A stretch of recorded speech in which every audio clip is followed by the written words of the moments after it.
El 7 de junio del 2021, un padre de familia llegó a casa para encontrar a su hijo y su esposa brutalmente asesinados en su propiedad. ¿Qué fue lo que pasó? Hola, soy Sofía, bienvenidos al video de hoy. Hoy toca la puerta las muertes Murdaugh.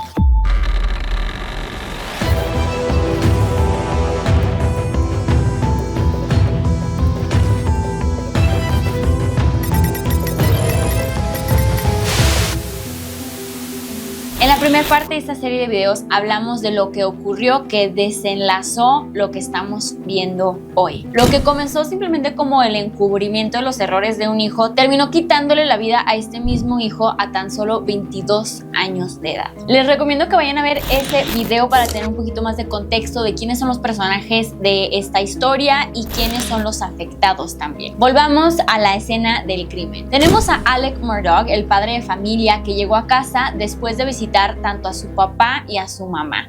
Recordemos que su papá estaba en un estado crítico de salud y su mamá tenía demencia. Llega a su casa aproximadamente a las 9:30, casi 10 de la noche y encuentra a su familia brutalmente asesinada, lo que inmediatamente llama a la policía para reportar el incidente. En la primera parte de esta serie analizamos un análisis forense de lo que ocurrió al momento de quitarles la vida a Maggie y a Paul Murdaugh. Pero ¿qué fue lo que ocurrió realmente? El 21 de junio, el Departamento de Investigación de Carolina del Sur de Estados Unidos sacó públicamente un análisis detallado de lo que encontraron en su investigación y claro que lo leí todo para darles exactamente lo que menciona este reporte. La verdad sí me frustré al estar viendo ese documento porque hay muchas partes del documento que están bloqueados. No sé si porque dan muchos detalles demasiado personales de la familia, pero algunas partes parecía que una persona iba a dar su testimonio y estaba bloqueado en negro. Entonces, esto solamente es un análisis de lo que se puede leer de lo que estuvo pasando en el documento. Cabe mencionar también que nunca realmente me había yo puesto a pensar en la burocracia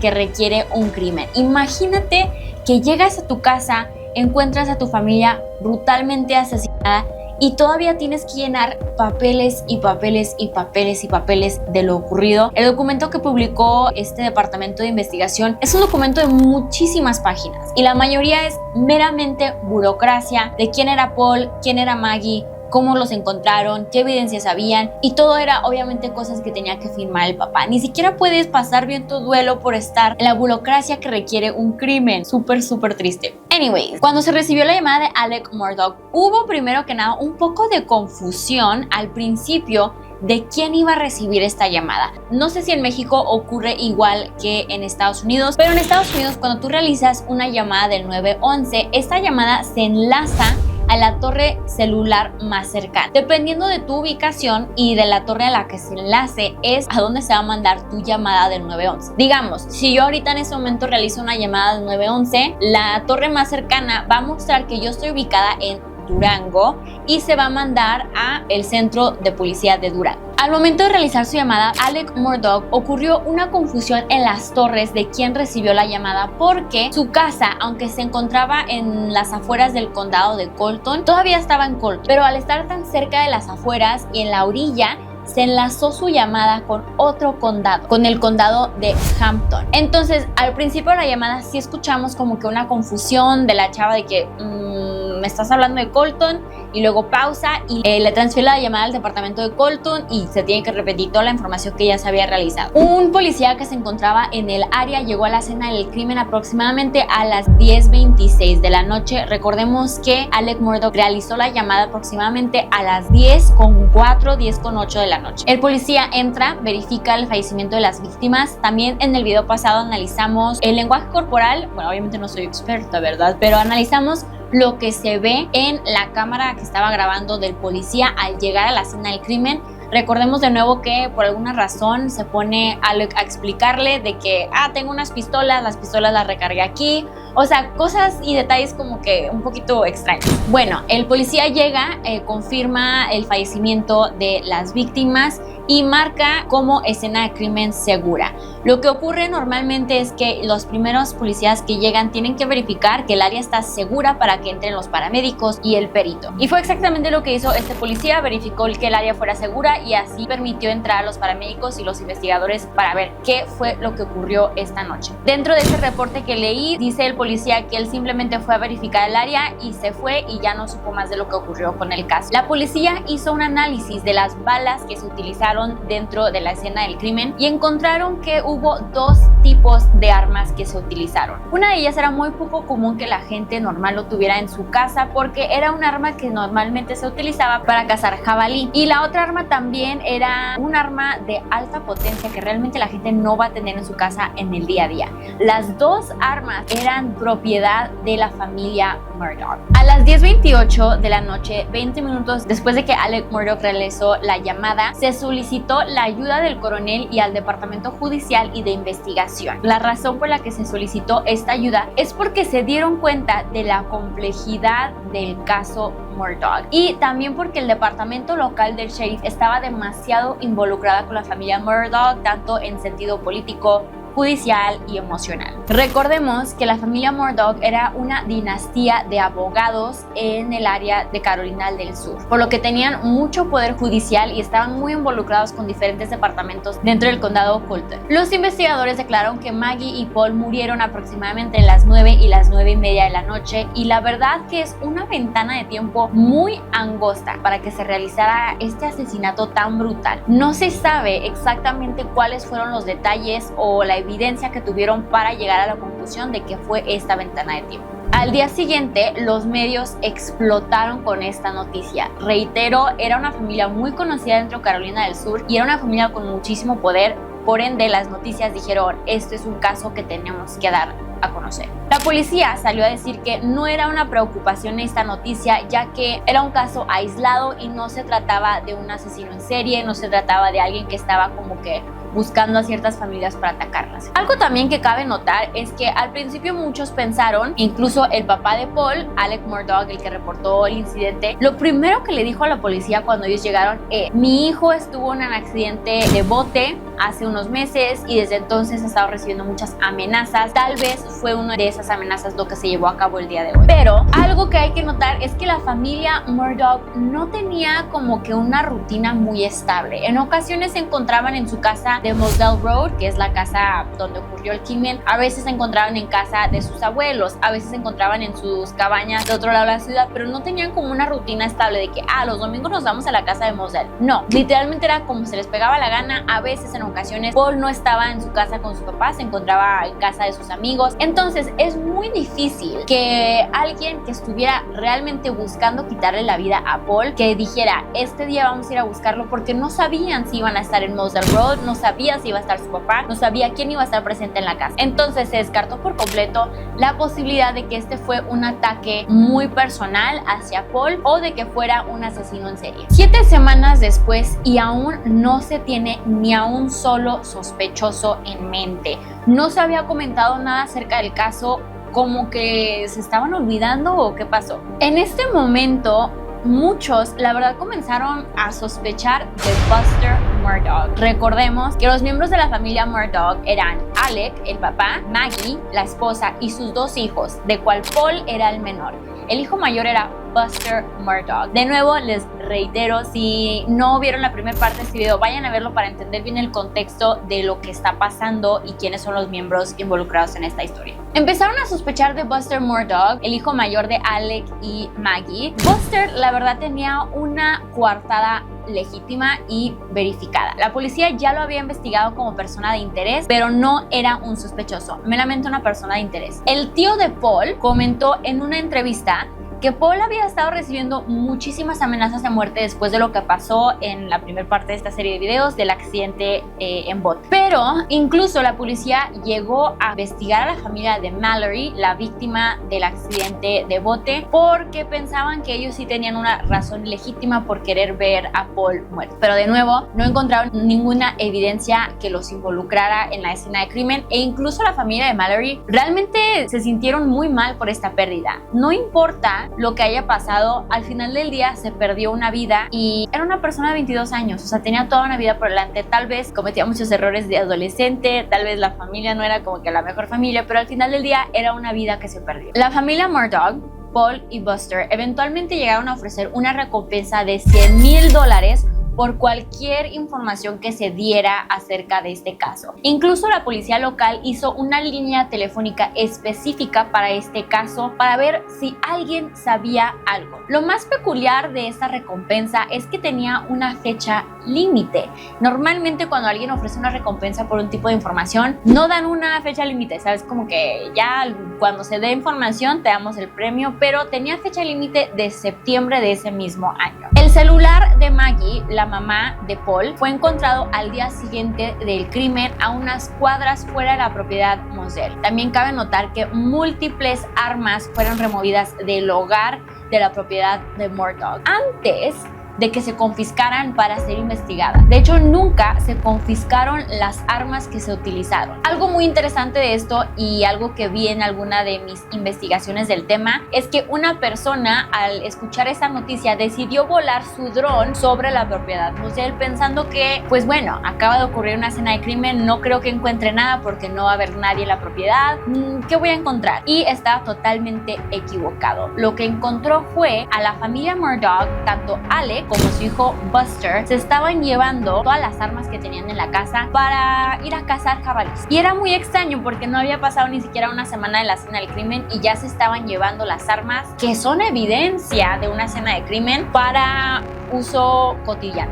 Muy extraño. Si recordamos, el evento que desencadenó toda esta historia fue la muerte de Mallory Beach. La familia Mallory demandaron a la familia Murdaugh por muerte injusta. Una demanda que la aseguranza de la familia Murdaugh no iba a cubrir y la familia Murdaugh también estaba siendo presionada por la familia Beach para publicar sus finanzas y publicar información acerca de dónde provenía su dinero. Ahora, obviamente una denuncia de este nivel es muy costosa y que tu aseguradora no la quiera cubrir, obviamente no la van a cubrir porque es algo de muerte injusta. La familia Murdaugh se encontraba en apuros, vaya. La auditoría para esta demanda o esta denuncia estaba muy cerca, estaba agendada para el 10 de junio del 2021. Paul y Maggie fueron asesinados el 7 de junio. O sea, la auditoría estaba agendada para 3 días después del día que falleció Maggie y Paul. Un poco extraño, ¿no? Y por si no era suficiente presión, el papá de Alec, el abuelo Randy, falleció el 10 de junio, el día que estaba agendada la auditoría de la denuncia. Muchas cosas están pasando rápidamente al mismo tiempo. Casi 3 meses después de que falleció Paul y Maggie, un empleado del bufete de abogados del que era socio la familia Murdaugh, que si recordamos, este bufete fue fundado por el bisabuelo de Alec Murdaugh, era una generación, una super dinastía de abogados. Este empleado del bufete descubrió un cheque que se suponía que era para el bufete, pero estaba hecho a nombre de Alec Murdaugh, algo que es ilegal, amigos. Este hallazgo llevó a la empresa a investigar más a fondo sus finanzas, sus cheques y sus ingresos, lo que llevó a encontrar varias irregularidades financieras de parte de Alec Murdaugh, por lo cual le solicitaron a Alec Murdaugh a renunciar y dar su resignación como socio de este bufete, lo cual la aceptó y la presentó.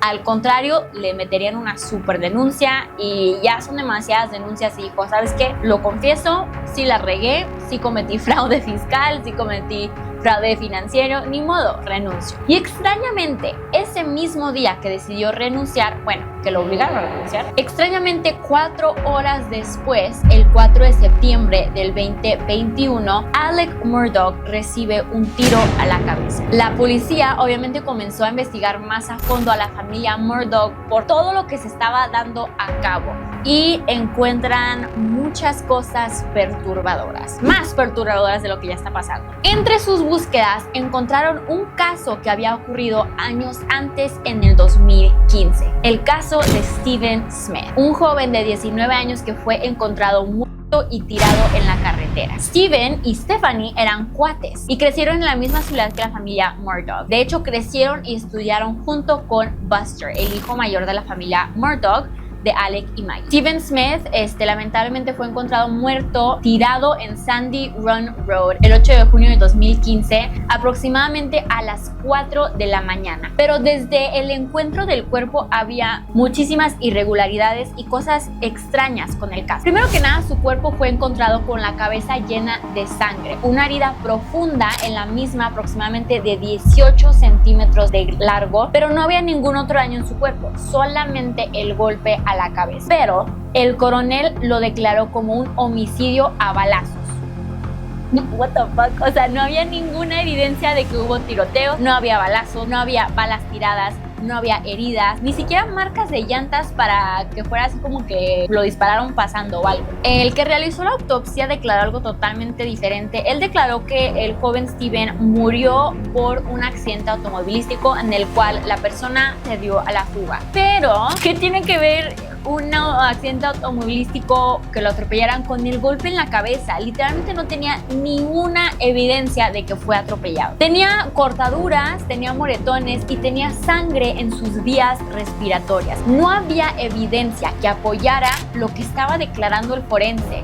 La ropa no estaba dañada y aún tenía sus zapatos puestos. Que si no saben, cuando una persona es atropellada por la mera fuerza y la física, lo primero que salen volando son tus zapatos. Entonces, al encontrar un cuerpo que tenía todavía sus zapatos puestos, obviamente no fue atropellado. Su carro fue encontrado a 3 millas de la escena del crimen con la tapa de la gasolina destapada. O sea, no estaba presente la tapa de la gasolina. Entonces, lo que muchos piensan que tal vez ocurrió es que el joven Steven Smith se quedó sin gasolina y decidió caminar a su casa, por lo cual pues no estaba así como que tan lejos de su casa, la verdad. Pero algunos también dicen, o una persona le quiso dar un ride y fue víctima de un crimen, o tal vez por estar caminando a estas horas de la noche, un camión pasó a toda velocidad y lo golpeó el lado de su cabeza con un espejo del camión, pero eso no explica muchas de las otras heridas que tenía Steven presente. También, aparte de ese golpe, tenía como que el hombro dislocado, pero no había pedazos del espejo que le habría golpeado en la cabeza, no había pedazos de vidrio, no había nada que nos diera a entender que esto fue un accidente automovilístico. Lo que fue muy extraño fue que en cuanto se encontró el cuerpo de Steven, el papá de Steven recibió una llamada del tío de Buster y le dijo que él estaba dispuesto a ofrecer sus servicios de abogado totalmente gratis, lo cual al principio puede uno pensar, pues qué buena onda, nuestros hijos crecieron juntos, se conocen, etcétera, pero también era muy random, porque obviamente esta es una dinastía de abogados con muchísimo poder jurídico, y el hecho de que ellos tuvieran tanto poder, eran abogados muy codiciados, podían cobrar lo que se les diera la gana, y ¿por qué estarían ayudando a alguien súper random? La mamá de Steven comenta que ella, en cuanto sucedió la escena del crimen, pasó donde ocurrió para ver si encontraba algo, y lo único que encontró es que estaba presente Alec Murdaugh y su hermano Randy Murdaugh, lo cual después ellos negaron rotundamente que nunca estuvieron presentes en la escena del crimen. También, ¿qué fregados haces en la escena del crimen? O sea, no eres policía, no eres... ¿qué? Ni siquiera eras su abogado. ¿Por qué tenías que estar presente en esta escena del crimen? ¿Qué conexión tienes con esta familia? La mamá de Sandy también comenta que días antes de que ocurriera este crimen, notaba a su hijo con miedo. Notaba que como que estaba con actitudes muy extrañas y encontraban cosas muy raras. Encontró en varias ocasiones los cables de su carro cortados, los frenos que no funcionaban. Steven, poquito de contexto, se había mudado a otro condado para estudiar para ser enfermero, y él estaba apenas en su primer semestre y quería ser doctor. No se sabe si fue la corrupción del sistema jurídico o la incompetencia de los policías y el sistema jurídico del condado lo que le falló a Steven. Pero más que nada, en pueblos pequeños la gente habla, y había un rumor de lo que había ocurrido que llegó a oídos de su mamá Sandy. Sandy comenta que semanas antes de su muerte, su hijo tenía una relación secreta del cual no podía hablar. No porque estuviera closeteado o nada, o sea, él estaba muy orgulloso de su orientación sexual, pero él decía estar involucrado con una persona con mucho poder del cual no podía hablar. En varias ocasiones él le decía, ay mamá, es que me fui de pesca a, no sé, a un lugar acá super nice, o me llevaron a comer a un restaurante súper lindo, así súper fancy. Pero Pero pues ella dijo, pues pásatela chido, corazón, o sea, tú disfruta, no pasa nada. Sandy comenta que su hijo siempre, pues obviamente, si no conocen Carolina del Sur, es un estado muy conservador en la costa oeste de Estados Unidos y es un estado muy religioso. En una persona que está como que muy orgullosa de su orientación sexual o muy libre, va a ser atacada, hostigada, acosada, bulleada por su orgullo. Y fue exactamente lo que comenta Sandy que ocurrió, que desde niño él siempre fue hostigado y acosado y bulleado por su orientación sexual, pero pues él no se agüitaba, la verdad, él era muy seguro y tenía mucha confianza en la persona que él era. Pero, ¿cuál fue este rumor que le llegó a Sandy? Se rumoraba que el novio secreto de Steven era nadie más y nada menos que Buster Murdaugh, el hijo mayor de la familia Murdaugh. Obviamente, el que él fuera gay iba a ser la deshonra más grande para su familia, que tenía de nuevo muchísimo poder judicial. Lo que se sospecha que pasó es que Buster Murdaugh le dio ride a Steven Smith la noche que se quedó sin gasolina, junto con algunos compañeros de béisbol después de una práctica que tenían de béisbol, y entre todos, por su orientación sexual, le quitaron la vida. Recuerden que la familia Murdaugh tenía la costumbre de solapar muchísimo los crímenes y los errores de sus hijos, por lo cual tal vez esa era la razón por la que estaba presente Randy y Alec Murdaugh en la escena del crimen, que después, repito, rotundamente negado. Otro caso que se abrió a la investigación de parte de todo lo que se desencadenó de esta situación fue el caso de Gloria Satterfield. Gloria Satterfield era la nanny de Paul y de Buster Murdaugh. Paul estaba muy encariñado con Gloria y Gloria igual de Paul, o sea, era su consentidísimo. Paul la quería como si fuera una madre y Gloria lo quería como si fuera su propio hijo. Ella trabajó con la familia Murdaugh por décadas, por más de 20 años. El 2 de febrero del 2018, la policía recibe una llamada de Maggie Murdaugh, recordemos la mamá de la familia, reportando que Gloria Satterfield tuvo una caída. En la llamada de 6 minutos, escuchamos a Maggie frustrada. La verdad, vamos a escuchar esta llamada juntos, porque vamos a ver si ustedes opinan lo que yo... Sí, se los voy a traducir, bebés. Lo que importa aquí es la manera en la que está realizando la llamada, su tono de voz y cómo está hablando. Repito, la llamada dura aproximadamente 6 minutos, lo vamos a resumir lo más que se pueda. 911, where's your emergency?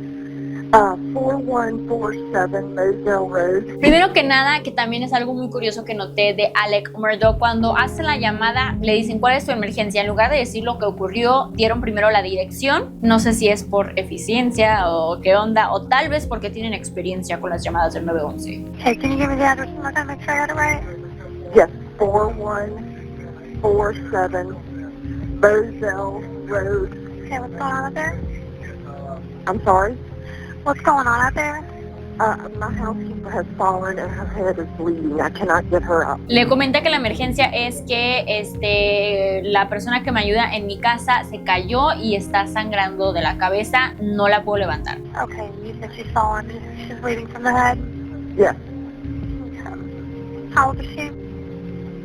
I'm not sure, like 58 maybe. Al principio Maggie Murdaugh suena muy relajada acerca de la situación, está contestando las preguntas como se debe contestar, pero las cosas empiezan a cambiar de actitud. Do you know if she fell from standing or not?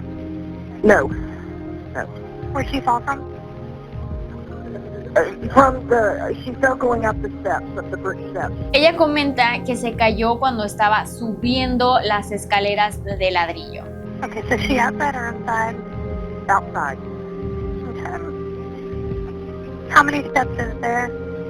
8. Aquí, la que está teniendo la llamada del 911 empieza a hacer muchas preguntas a detalle. A veces se hacen ese tipo de preguntas por dos razones: para entender mejor el contexto de lo que está pasando, 2, por evidencia, tal vez en el futuro ellos se van a contradecir con lo que dicen, etcétera, o 3, para distraer a la persona. Cuando algo pasa y te paniqueas, a veces te hacen muchas preguntas para distraerte del pánico, lo que está pasando, calmarte, para que aterrices y ya no te dejes de paniquear y te enfoques en estos detalles, como cuántos escalones tiene la escalera, cómo estaba caminando, dónde se encuentra. Todos estos detallitos son más como para calmar la situación, y es lo que le está preguntando la persona del 911. Okay, is she on the ground or is she up near the top? She's on the ground. She's on the ground. She's on the ground.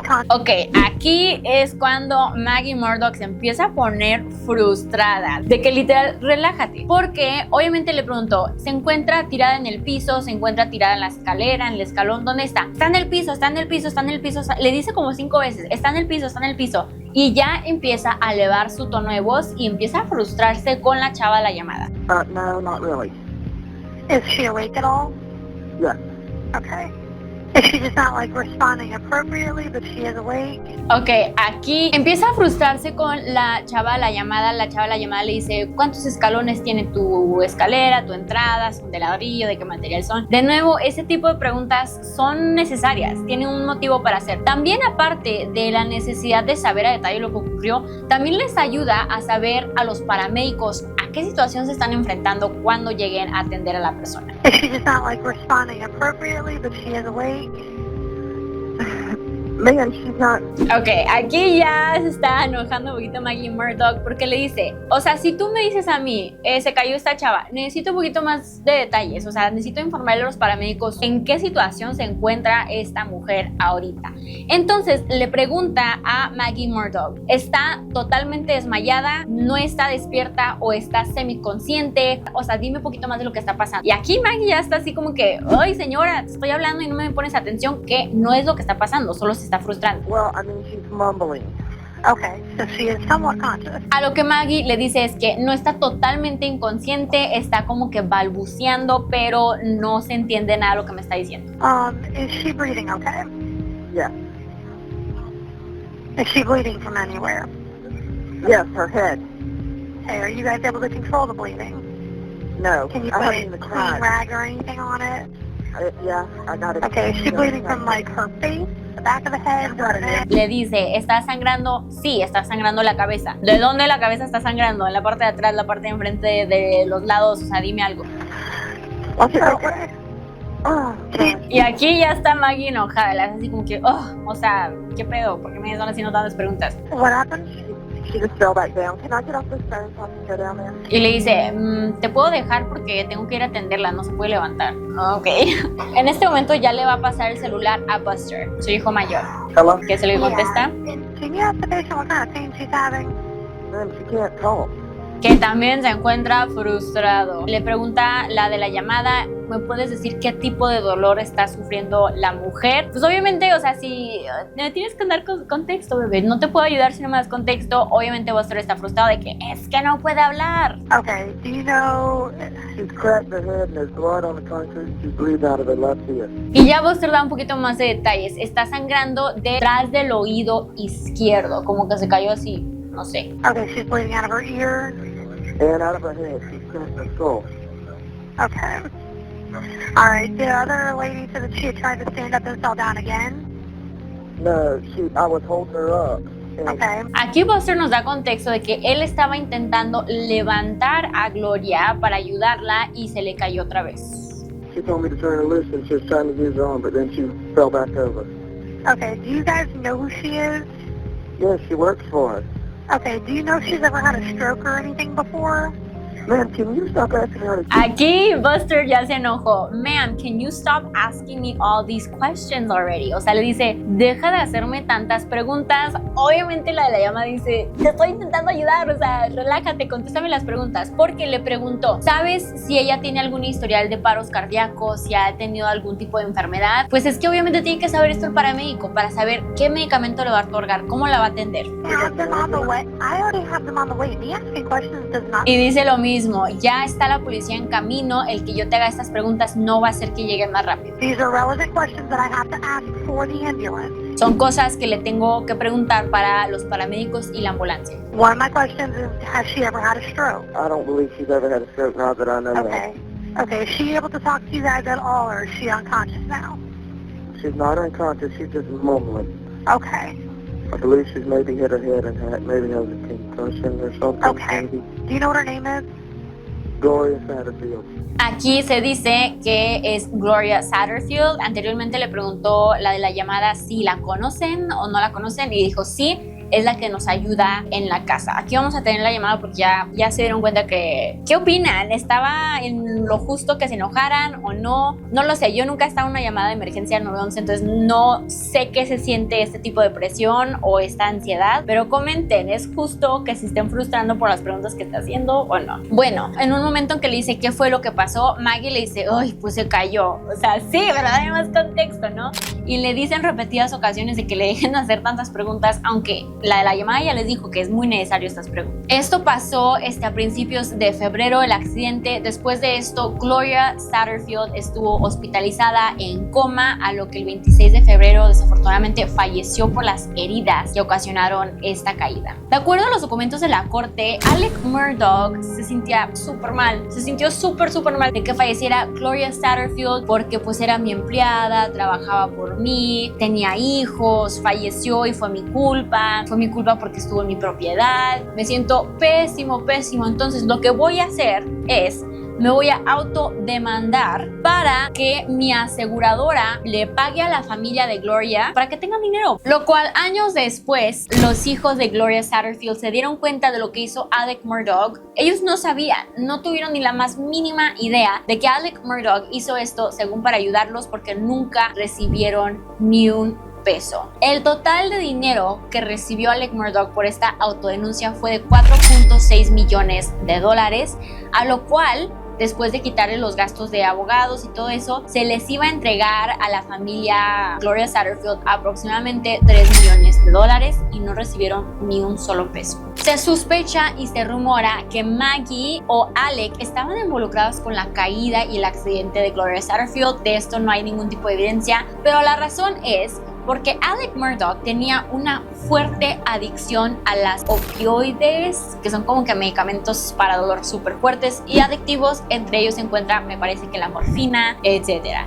Entonces Alec estaba muy adicto a estos medicamentos y la mayoría de su dinero lo gastaba en este tipo de medicamentos. El hijo, Paul Murdaugh, tomaba muy en serio este tema, le preocupaba mucho. Aparte de que eran una familia de alcohólicos, como ya vimos en el video pasado, lo que no toleraba Paul es que fueran una familia de drogadictos.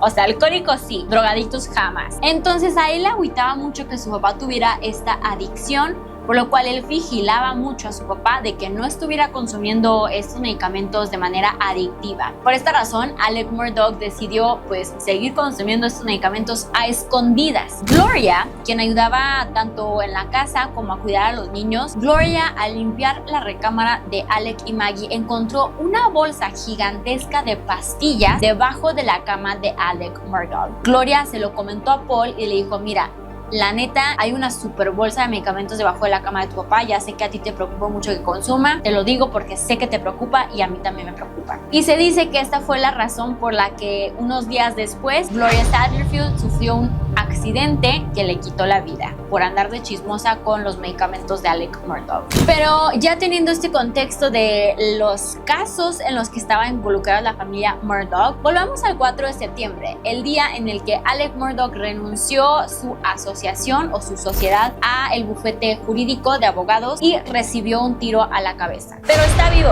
no se preocupe, no murió con este super tiro a la cabeza que recibió.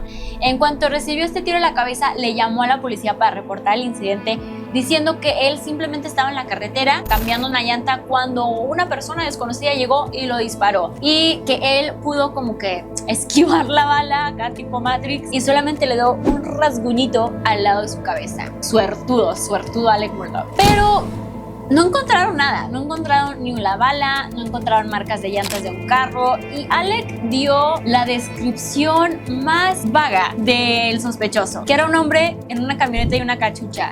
¿Sabes la cantidad de hombres con camioneta y cachucha que existen? O sea, más contexto, bebé. ¿Cómo te vamos a ayudar de esta manera? Después de esto, Alec lo llevan al hospital para tratar sus súper heridas, que era más que un solo rasguño. Pero las noticias, de nuevo, por ser una persona muy prominente en el Carolina del Sur, los medios estaban vueltos locos. La policía reportó que él se iba a encontrar en un hospital, pero en realidad lo llevaron a otro hospital con el fin de que los medios no vieran cómo estaba Alec, porque ellos querían que se diera la noticia de que Alec Murdaugh recibió un tiro a la cabeza, pero no querían que viera que Alec Murdaugh en realidad solo recibió un rasguñito a la cabeza. O sea, querían como que aparentara de que la situación está crítica, cuando en realidad Alec estaba vivito y coleando. Después de esto salió a la luz la verdad, y la verdad de todo. Al parecer, Alec no estuvo solo en la carretera ese día, sino que fue acompañado por su primo Curtis Edward Smith. ¿Y quién fregados es este vato? Se preguntan. Bueno, Curtis es nadie más y nada menos que el achichincle de la familia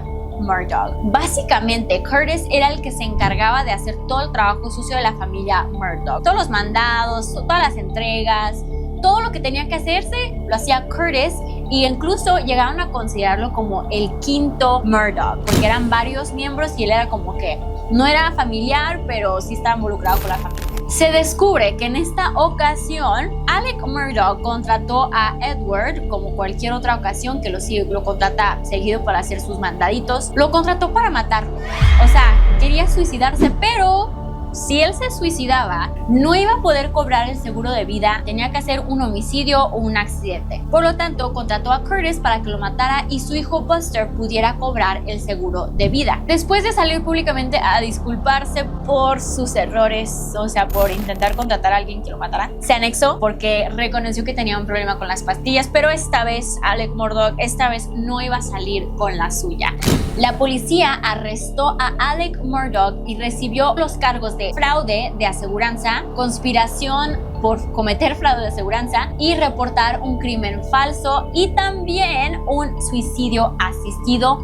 Todos los crímenes que son graves, o sea, son delitos federales, delitos graves. Pero esto simplemente fue el principio del fin. Hasta este momento no se había encontrado ningún sospechoso culpable del asesinato de Maggie y Paul Murdaugh, pero sí tenían a una persona de interés, Alec Murdaugh, el padre de familia. Después de investigar a detalle lo que sucedió ese día, encontraron que en realidad Alec Murdaugh no tenía ninguna coartada legítima que mencionara dónde estaba entre las 9 y las 9:30 de la noche ese día que falleció su familia. Alec quiso plantar que estuvo toda la noche visitando a su papá y a su mamá con demencia. Incluso salió la enfermera que cuidaba a su mamá a decir que Alec la estuvo presionando y amenazando para que ella dijera que él estuvo presente hasta las 9:45 de la noche cuidando a su mamá, lo cual no era cierto para nada. La enfermera, con todo y miedo, salió a decir la verdad, porque si recordamos, la familia Murdaugh tiene como que un afán de desaparecer a las personas y muchos se sienten amenazados para salir a decir la verdad porque temen por sus vidas. Entonces, ¿dónde estuvo realmente Alec Murdaugh entre las 9 y 9:30 el día que murió su hijo y su esposa Maggie y Paul, cuando fueron brutalmente asesinados en su casa? Ahí mismo estuvo presente en su casa el día que murieron. La mayoría de la evidencia fue recaudada de un video que Paul mismo, su hijo, grabó minutos antes de su muerte. Paul era súper fan de Snapchat, o sea, él subía como 40 videos a Snapchat al día, lo cual la policía utilizó como evidencia de todo lo que ocurrió ese día, porque mi amigo Paul, super influencer, él publicaba todo en cada segundo del día. Uno de los videos que publicó primero que nada en ese día mostraba a Alec y a Paul jugando como padre e hijo, haciendo payasadas, lo cual me entristece mucho porque no sabían que sería de los últimos momentos que estarían pasando juntos como padre e hijo. En ese video se ve a su papá, Alec Murdaugh, riéndose porque como que una palmera o un árbol está así como que por el aire que lo está tumbando, pero se nota que Alec Murdaugh trae un cambio de ropa. Y en el momento que Alec Murdaugh traía otro cambio de ropa, no había pasado tanto tiempo en ese momento como para que él se cambiara de ropa. Entonces, ¿en qué momento del día se cambió y por qué? Muchos de los videos que grabó Paul Murdaugh no se pudieron recuperar porque estas estaban en su celular y no se publicaron a Snapchat, simplemente los grabó y no tenían la contraseña para entrar a su celular y ver qué pasó. Lo cual de nuevo me puse a pensar, imagínense que les pase algo, literal, alguien de sus conocidos tiene que tener a fuerza su contraseña celular o que tengan así como que reconocimiento facial, algo, porque imagínense que les pase algo y no pueden entrar a su celular y la respuesta está en su celular. Ojo ahí, ojo ahí, pónganse a pensar tantito. Yo bien paranoica, güey, es que sí estoy paranoica. Cuando estaba en la escuela, Estoy mentalmente, parezco de mis facultades. Hice una hoja Excel de mi horario, de todo, o sea, de dónde trabajaba, dónde iba a estar, por si algo me, porque vivo sola, ¿verdad? Por si algo me llegara a pasar, o sea, que la gente supiera dónde suponía que iba a estar en ese momento, en ese día, toda la semana. Se lo compartí. Sí, lo tengo todavía.